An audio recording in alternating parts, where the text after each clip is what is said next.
What's going on, my little piglets? It's your BFF Pork Chop here, and I'm coming at you with another video. Surprise! Yesterday I said I might not make a video. Well, guess what? I want to make a video, so I'm putting one out today. So, I read your comments. I didn't respond. I wish I could have responded, but live and let die, I guess. I don't know. But I did see some comments about the I'm Here For You Piglets video, and I meant every word 100%. Nothing, like I tell my wife, everything that comes out of my mouth is factual. It's facts, and you should know that. So every word was true 100%, especially the part where I said I piss excellence. That is definitely 100% true. But I meant it when I said you guys can come to me for anything. You guys can come to me. You can come talk to me about anything. Absolutely anything. If you have a certain addiction that you just need somebody to talk to, a shoulder to cry on, I'm here for you. If you had a bad day and you want to talk about it, I'm here for you. I just don't want to be a random guy on camera talking to himself. I want you guys here with me, and I want you guys to kind of go through life with me. And let's experience all these good and bad things together, and who knows, maybe we'll develop a friendship, maybe we'll get to meet someday. So that's one of my biggest goals. And in all honesty, if you want to add me on my personal Facebook, just ask. If you want to add me on my personal Facebook, just send me a friend request and send me a message saying, hey, I'm a subscriber, I'm a piglet, or put like hashtag Piglet Army or Piglet Strong or something like that. And I will definitely add you guys, because I get some people that send me friend requests, and I'm like, who the hell are these people? And then months down the line, they're like, hey, I'm one of your subscribers, please accept my friend request. I'm like, oh, I'm sorry.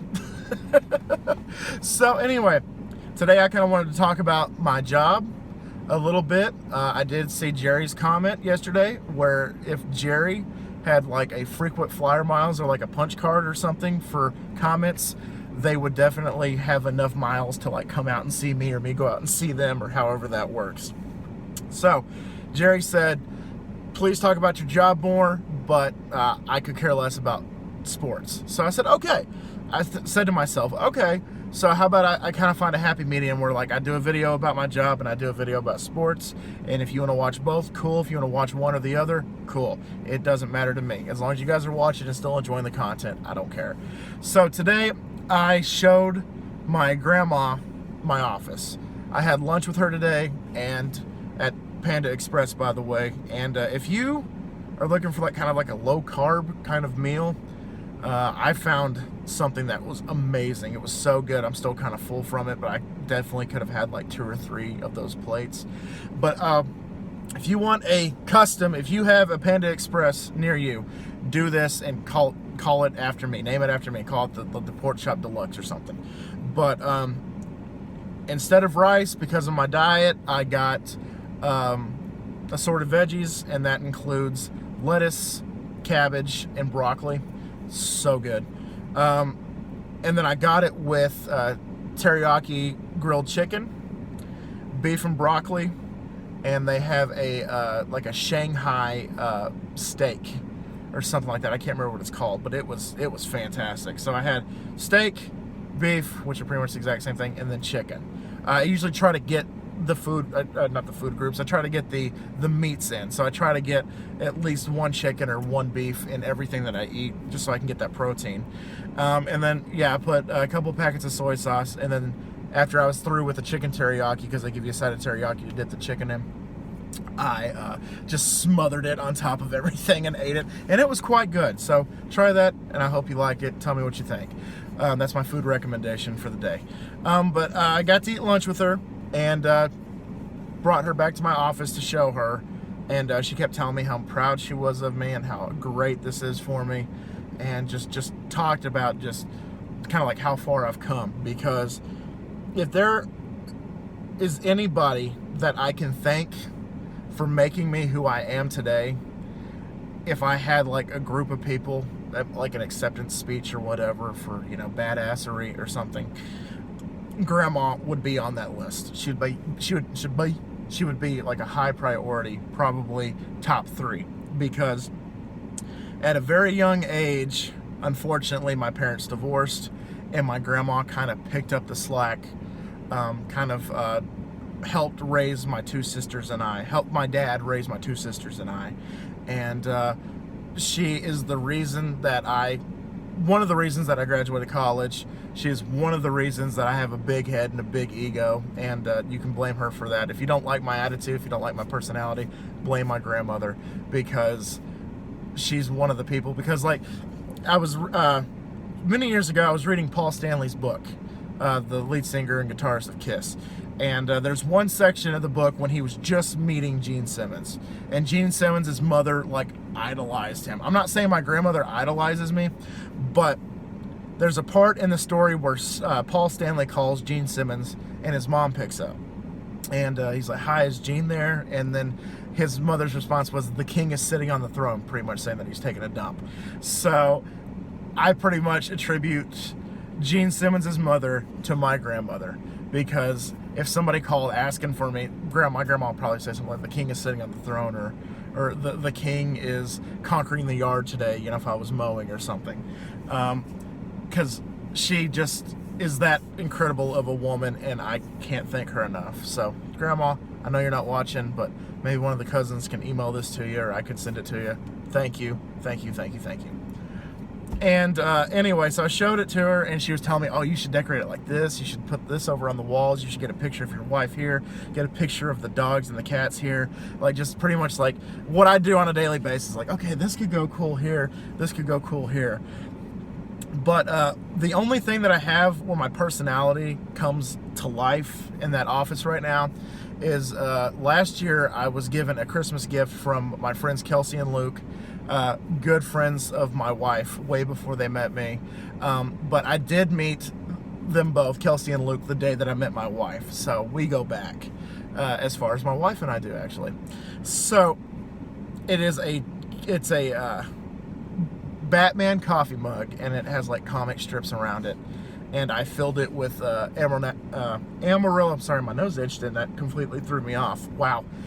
Amarillo National Bank gives out pens like they're candy, and I accumulated a lot of them. I acquired a lot of them. Like, every time they're like, "Can I get you anything else?" Because that's how they're supposed to do it with customer service. I usually just say, "Yeah, can I get some pens?" And I just stockpiled pens. So I have this giant coffee mug I would probably say about that thick, filled with just pens, and I could probably fit a little bit more. So I need to step up my game, and I need to complete the collection. So that's the only thing I have right now.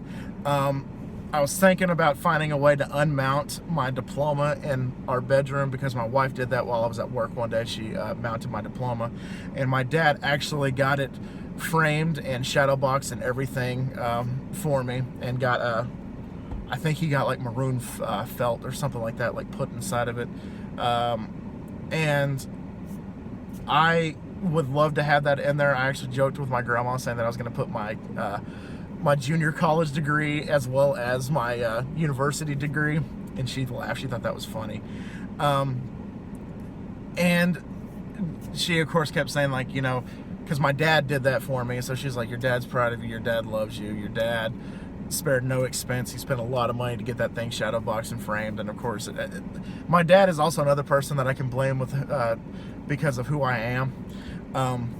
If I ever come out with an autobiography, it'll be called "Blame Pop Culture and My Father." So there you go. And so that'll be in stores November 20 never, by the way. So that's it. And then today I worked. I am in charge of getting a 3-part video series done before Tuesday, and unfortunately I can't get shooting wrapped up until Saturday, so it's going to take me a little bit longer than I want, but hopefully I can get it done a day early and start working on the next series, because I'm given like a 2-week window to get one video done and to get it uploaded and polished and ready. And then the next week window, I'm supposed to have like the editing done and able to have it uploaded. And so anyway, I wish I could upload the videos for you guys here on YouTube. I really wish I could, but there is a clause in a contract that my job, Toot and Totem, signed, that their videos are not allowed to be on YouTube for any reason whatsoever. So there you go. I figured that out when I was interviewing for the position.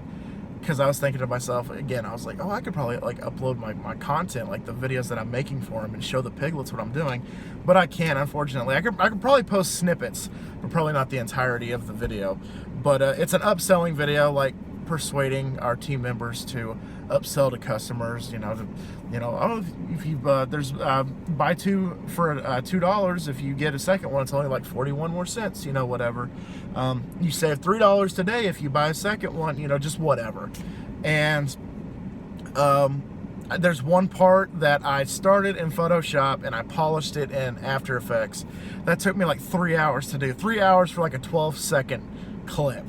And I took a background of a warehouse and I put a conveyor belt in front, and I put this guy that I made in Photoshop behind it, and he's just a little cartoon guy. He's got a round head and he's got like a freaking he kind of looks like a game piece, like that you move on like a board game. And I gave him a name. His name's Damon, and he has dual colored irises, so one's green and one's brown, kind of a tribute to my wife. But it's just it's a conveyor belt, and it's like it's okay to take no for an answer, because another no is a step closer to getting a yes. So I just have it on a conveyor belt going through, and it's like no, no, no, and Damon's like frowning while the no's are going across. And then when it says yes, he smiles like this, just smiles. And then the light turns green and he smiles, and then he like closes his eyes and he shows his teeth, and he like really smiles and shows the pearly whites. So that took me like 3 hours to do, like I said, a 12-second clip, and I showed it to Harrison, the guy that I'm doing the videos for in HR, and he thought it was awesome. And I was like, yeah, we blew the entire special effects budget on that clip, just so you know, just joking with him, and he laughed, of course. But anyway, wanted to talk about that today, and hope you guys enjoyed my little story. Tomorrow, hopefully, I can get more editing done. There's, like, I keep rewatching the videos as I'm editing, and I'm like, oh, I can fix this here, I can tweak this, I can make this a little bit slower, I can make this a little bit louder, whatever I gotta do. So, wanted to say that, and also, I did name my car. It came to me. It's got to be one of those things that I either needed y'all's approval or something that came to me. The only suggestion I got was the Mosley Mobile. Cool, awesome, like the concept, but I was looking for something a little bit more unique. So I chose, it came to me, I was talking to Jess, I was driving her back to her house one night, and I was like, got it, Nightwing. Dick Grayson, Nightwing. So I went from the Phantom Stranger to Nightwing. So this is Nightwing, so everybody, it officially has a name, because apparently it's bad luck to have a car with no name. I'm just kidding, that's a boat with no name, and that was from Forrest Gump. But anyway, guys, keep sending me questions. I will definitely answer them. I love you guys so much. I want to keep these going, these vlogs going, so if you guys want me to keep going, I will. Dodger Blue 88, I still have to send you my rough draft for my script, or my story that I wrote, my novel. And if anybody else wants a copy, just send me your email and I will definitely give it to you. Dodger Blue 88, you might want to resend me your email, because I totally botched that. I'm sorry. But anyway, guys, I'm going to get out of here. Thank y'all so much once again for dropping by, and always remember, my little piglets, Colin Pork Chop loves y'all the most, so y'all take it easy, guys, and I'll see y'all next time. Bye, guys!